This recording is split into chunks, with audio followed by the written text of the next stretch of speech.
Welcome everyone to our Friday night wrap up. If this isn't a turnover tackle for Jai Arrow, I'm not here. Seriously. They gave him the turnover tackle, which is completely fair, and then took it away from him in updates. I don't understand why. Like, simple as it comes. Out of last year, 12-0. Well, that's miles away, but well, they're a third of the way there now. Kenny. Cleary. The front man, Martin, and that's brilliantly read by Jai Arrow. Game to game, like if you look at just this one for example, just in the top guys, there's 2, 3, 4. There's a bunch of guys in the Rabbitohs game, for example, that are getting 2. Like if you tackling him out, they're getting the turnover tackles. He's just literally hit him and he's lost the ball and he doesn't get the turnover tackle. Like fair enough if they just completely missed it, but I don't understand why you give it to him and take that away. One-on-one tackle, wasn't even someone else there. Strange. Anyway, got that off my chest. We can go through the games now. The Sharks and the Knights. The Sharks look really good. Really, really good. 18-0. No sin bins of note in this one, I don't remember. But, solid game. An amazing game from CSC for Talakai. 75 points, a try, a line break assist, 17 tackle breaks and 2 offloads for 223 metres. He was spectacular. And this is something we saw from him a couple of years ago. And it's great to see him, come back and get that opportunity to, at full health, to get some time in the starting team.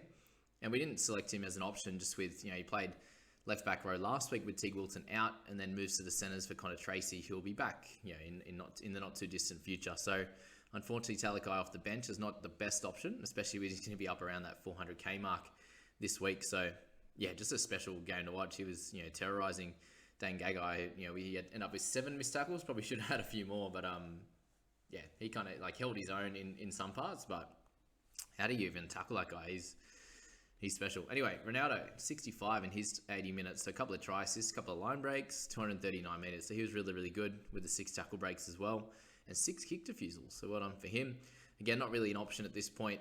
He is averaging 40, which is nice. And he'll start to make some cash. But yeah, someone we want to avoid at this point. He had a bunch of good games last year and then kind of came back down to the pack. But that's that for Ronaldo.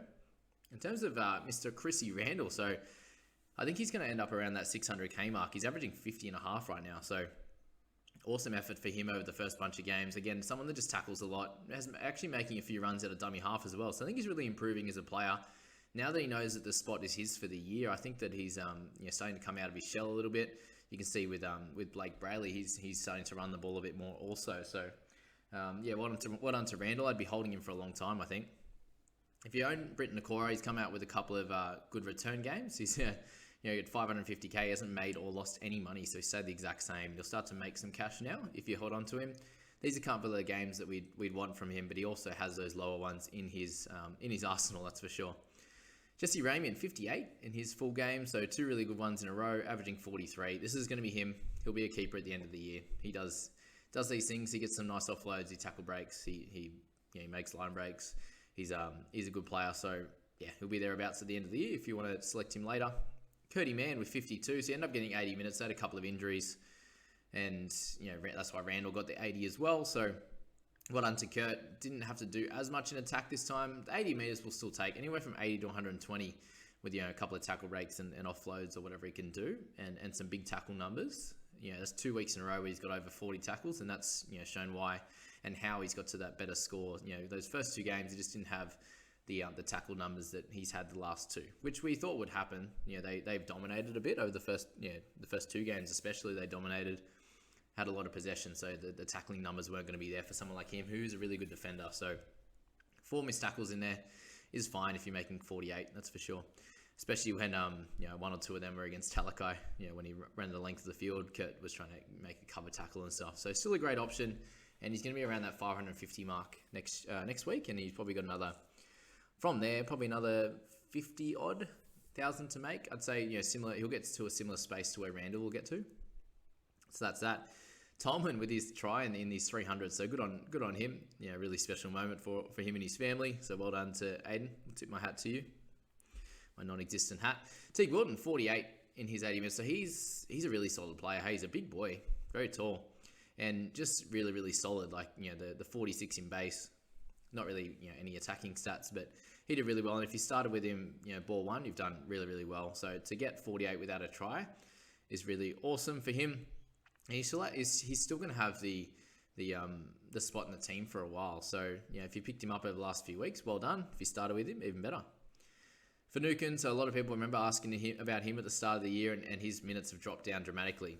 40 minutes last week, which made sense because they were dominating and they took him off at the end there, which was fine. And then 47 this week. So, just be aware if you're looking at these guys, delve into their stats a little bit deeper, right? He's someone that has never had an awesome PPM, and he's actually increased that dramatically, but he's never been a fantasy relevant guy. And if you're picking him up at 550 or 540 or whatever it was a few weeks ago, then the mid 40s scores here have not helped you at all. So it's kind of that one where guys can come out and they can do really well at the start and then come back down to earth. You see Junior Bolo last year, the first two games, he scored a couple of tries, got 70 odds, and then he had some 29s, some 40s, some 35s in there. So it can happen to any player. Daniel Saifidi was 60 minutes this week, 43 in the bank for him. Did okay without being spectacular. He'll drop a little bit of cash over the next few weeks, and then, if he might be someone that you could eventually look at picking up, but he plays Origin and stuff, so that's a slight worry with Daniel. Nico Hines, whoever captained him, unfortunately, end up with the 43, but, we'll talk about Cleary in a second, but he ended up with 44, and, Fafita was low as well, so all the captains so far are getting low. The odd person that went Sexton as captain as well. Definitely low scores. And if you captain Haas at the moment, fingers crossed, he can get over 43, he can get around that 60 plus mark. But there's every chance he could come out and get 20 as well. So 43 is captain. You live with it. He's still a must-have. He just didn't have to do as much on yesterday. And the kicking in general play was a little bit less just because the meterage he couldn't really get in the first half. So is what it is. One of those games, and you can see that he didn't really do too much and still ended up with 43. So really, really good signs that's going to be about his floor. And then you can have those games in the 80s where you can do really, really well. How good's Clune been? Just solid. Just getting the job done. 36 tackles, 70 run meters. He was great. Gags with a 40. So he's owned by 8.7% now. So makes sense. He's been doing that well. I just think the 700k mark is just way too expensive for a centre as much as he continues to do well. McInnes is going to be down around the 650 mark after this week. And I think we'll be able to start picking him up around that 550 mark. He's just going to slowly work to that 80 minutes. I'd say maybe by around 7 or 8, he might get close to that 60, 65 minutes, and we can look to start picking him up. But he's going to be a really good option going into the Origin period as well. So he shouldn't be playing Origin. I think we can really use him there. So keep him in mind going forward. All right, Blakey Brayley. So those first couple of games, even round 3 was decent as well. But he's one of those games where he comes back to the pack. And he did have a try assist as well. And still scored 36. Yes, he got sin bin right at the end, literally on full time. So it cost you 7 points. He was on 43, which again, same as what Hines had. But just don't expect him to come out and dominate every week. If he's not getting the tackles, 45 plus, and the attacking stats, so obviously he had, 8 in normal negatives and then the 7 at the end. So neg 15. I just think he's going to average around the 50 or just below mark. So he's very expensive for someone who you might be expecting to come out and get mid-50s, and I think he's about a 48 to 50 kind of player. Again, you can improve, obviously, but you look at his track record, and it's never been spectacular. Clifford with 2 low games in a row now, so a little bit annoying. The 6 missed tackles, no attacking stats, apart from the 1 line break assist, so we need him to run the ball a little bit more, and you'll get a few, the odd tackle break offload and stuff like that. So I still think he's okay, but he's getting to a point where I don't think he's going to be a keeper. So do you move him on for Cleary? Do you trade? Do you downgrade him? Do you trade up? Like in that half position, there's a fair few guns, right? So is he someone that you need in your squad, or do you want to hold off on him or move on to someone else? All right, we speak about Brodie Jones, and let's be honest here. If you look at the stats on all the Knights players, he was the only one that didn't miss a tackle. So that's really, really good news to start. So really solid in defense, which is what we need in a second rower, because it's very natural for them to miss a few tackles. So he's 25 and he's 52 minutes was exactly what we needed. A one tackle bust, so not a couple of nice runs without being too amazing. What we noticed though is that he was obviously blowing pretty hard after having COVID last week, coming back from injury. So this first game, we were hoping for like a 35 to 40 in terms of his points, and maybe about 60 minutes. So eight minutes less than what we'd hoped. probably 5 points less than what we thought he'd going to get as well. But he still starts making money. His break even was 24, and it's a starter. Yes, you probably could have selected Taylor May over him this week, which is something that I'd suggested. It's, you didn't have to get Jones this week. It was just like kind of an easy one because you could get him and then not have to worry about picking him up next week and go for someone else. Because I still think he's a good option. I think a lot of people were like, oh, he's a dud, he's crap. But remember, he's coming off COVID, and everyone experiences it differently, and also a little bit of a niggling injury as well. So he's someone that has done really well in the past when he gets big minutes. So 30 and 52, if you extrapolate that out to an 80-minute performance, then he's way over 40. So definitely nothing to worry about. Yes, you would have hoped that he scored a little bit better, but he's 30 in the 52 minutes. You take and you don't worry about him, I don't think. Again, would have been nice if he scored more, but he didn't. There's captains. Nathan Cleary got 44. So if Jones can come and get 30 at 325k, then we're not worried. Everyone just breathe and we'll move on. The other one was a little bit more annoying, was Leo Thompson at 25 in his 32 minutes. So he was 21 in 16 and then came on and missed a couple of tackles. Got hit pretty hard in a couple of tackles too. I can't remember who it was, but absolutely smashed him, crunched him when he got the ball there. So yeah, to 25, you started him this week. You're a little bit annoyed with how well he began, especially starting the game. But he even got less minutes starting the game, which was interesting. So especially in a team where you had a couple of injuries earlier on, in terms of guys having to come on a little bit earlier, and yeah, it was just interesting the way that it was all set up. They used Momasia a little bit off the bench. So Suaso got 20, Crossland 26. Yeah, it was interesting. But Thompson, his price will start to rise. It'll start to slow down just a tad with that 25. But I still think he's probably got 50 to 100k to make. He might peak around that 400k mark unless he picks up a try or two over the next few weeks. So that's that with him. Best and Dom Young came back down to earth. Obviously not scoring any tries. And then you got Ponga, who was really, really just out of sorts, to be honest. Like, he just didn't play like we'd hoped he would. A few of my mates have actually mentioned this. Like, when's he actually going to step up and start to dominate? And my comment was he actually has probably played better in Origin than he has for the Knights. So, yeah, very interesting. I think obviously he's coming off a bunch of niggles. He didn't really get a preseason last year. A lot's been happening for him, unfortunately, and if he can string a bunch of games together, I think Ponga will be fine. But if you own him at the moment, it's a bit of a worry, and I'd probably look to move him on for one of those other guns, whether it be Teddy, Paps, Hines, whatever you've got there. But yeah, that's that. That's the Ponga one. Very interesting. So we'll move to the second game of the Knights, and if you haven't subscribed yet, guys, I'd love for you to do that. That would be very much appreciated, and there's a lot of content here, so you might miss the odd one if you're not subscribed, or have the notification bell on, so get around that.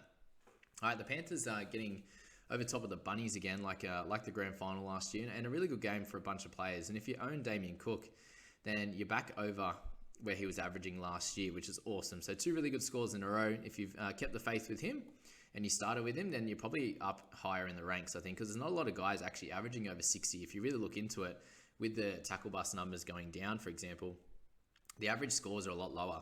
Unless you're someone named Cam Murray, who's just been incredible. Playing big minutes. They had a couple of injuries as well. Jacob Host came on and played the whole, pretty much the whole game, with Mark Nichols going off. Arrow moved to the middle. They then lost Jackson Bolo as well. When he went off, Arrow moved to centers. There's a few things happening. So Murray, again, got to play massive minutes. Will this continue going forward? Potentially. He's working very hard, though.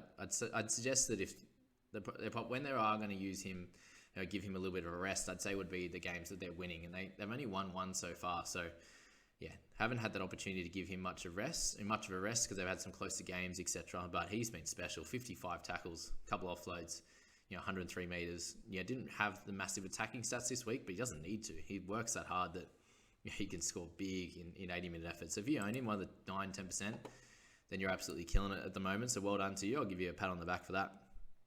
And obviously, I suggested in my video is probably the number one mid to select in your side. And that's paid out. And unfortunately, I haven't got him yet, but that's that. Taylor May, this is the only one that killed me last night. Everyone else I was fine with, but he's a special talent. I wish he was in the wing fullback position. I just have too many centers. Unless I had straight swapped him from Berry, to example, and knowing that Rocco Berry's out today, and could be out the following week as well, is pretty frustrating. So yeah, Taylor May, 62, a couple of tries, just really knows how to finish. He was awesome. 204 meters also. It just shows, like, if you're picking outside backs in these really good teams, like you saw, he got a double, Tungo got a try, Crichton scored. Like, it's so much more beneficial just being within a good team that's going to win the majority of matches, that's going to score 4 or 5 tries. Like, you should be getting a try, every second week, to be fair. And Taylor's got 5 in 2 weeks, so he's averaging 57. He's going to be closer to 400k after this. Probably still going to be a decent option. You might get him to, if he continues to score a try every second week at least, he should get over 500 or so thousand, and potentially some dual position if he continues to play in that position if To'o doesn't come back too early. So he was awesome. Well done if you owned him. Burgess and Edwards both with 58 really came back and scored well. Edwards, after a couple of lean weeks for him, he's such a good player. Just does his job for this Panthers side, and really impressed with him. Jacob Host was really good as well, but he won't be playing those big minutes. Isaac Tungo, he's definitely a keeper. Hey, he just delivers. A couple of turnover tackles, like one over the sideline and one nice tackle like Jairo did, but he didn't get his turnover tackle. Annoyed. Doesn't really matter what Tungo does because everyone has him. Arrow's our pod. That's why I'm blowing up, guys, if you haven't noticed. So he's been special. Isaiah with 51, so he come back down to earth, still playing 80 minutes. So maybe early on in the year, Cam Murray, Isaiah, they're just going to play 80 every week. Doesn't always happen. There's only a couple of guys that do it. Jakey Chaboyevich is one of them. But continue scoring well. Isaiah made 84k. Awesome for him. Johnson was good. Krita, so Stephen Crichton, 51. Got the try save. Got the try. I just think he's improving as a player. Like, when he played centre last year, he didn't run for that many meters. So he's long range guy, really strong, and he's doing really well. So he'll be up at about 500k after this week as well. And everyone should have him. Everyone pretty much does. And I wouldn't be looking to trade him out anytime soon, especially in such a good team. If you own any Panthers players, just keep holding on to him. Apart from Liam Martin, but we'll talk about that in a sec. Campbell Graham still going well. Cleary, he's 44. Don't panic with him. I mentioned it in a couple of the Facebook groups. Just the meters gained for him. He's usually way over 100 meters. He didn't take the line on as much. So what happens when he usually scores, usually hits 100 meters plus, is that's where all the offloads and the tackle busts come from. And then he scores, the odd try himself, and the try assists come from that also. So, it's probably 30 to 40 points when he runs over 100 meters. It creates about 30 or 40 points for him. And that just didn't happen this week. And he's usually someone that makes around the 20 tackle mark as well, and 3 to 4 misses. So that was a big difference. You pretty much, got 0 from the tackle column. And had the one turnover tackle, plenty of kick meters as per normal. Well, that's obviously dropped. The 500 is 9 points difference now. So 3 goals as well. He missed a bunch. So he just wasn't himself. You could tell. It was a bit rusty, and he'll be fine. He's going to lose a decent amount of money over the next few weeks, but that's also okay. If you own him, just continue to captain him. He'll get better and better. I just wouldn't be stressing about him at this point. Walker did okay. The Arrow score, he played his first stint in the middle, got 26 and 29 minutes. Then he basically played his whole second stint when he came on about 30 or just under 30 minutes to go, and pretty much played it all in the centres and made a couple of tackles in the middle. But for him, no negatives in his game. 41. You'll take, he's made us money. He's dual position. He's been really good. So we can't worry with Arrow. But that 45 or whatever he would have got with the turnover tackle, it does help a little bit. He's owned by 13%, but it's not a heap of people in the top sort of 1,000 that own him. So that was annoying, but we'll move on. I promise. I've forgotten about it. Not. Latrell, Kalamatangi, both okay. Latrell's going to keep getting cheaper. He'll be an option at some point. Coruscant, a bunch of people spoken him up, averaging 46 to 682k is not enough. Last couple of weeks have been a little bit average for him.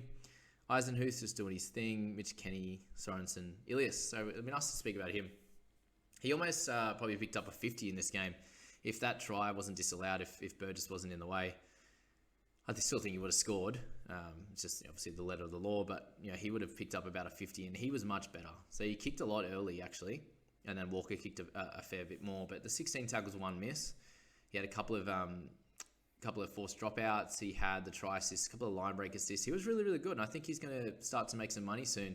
And he will have a breakout game soon. For him to should have scored about 50 in this game against the Panthers was really, really good signs to see, and he's naturally improving. So if you own him, I'd probably continue to hold him, and I still think he's going to make a little bit of cash. He is owned by a big percentage. There's obviously a lot that have traded him out as well. So I think you can hold on steady with him.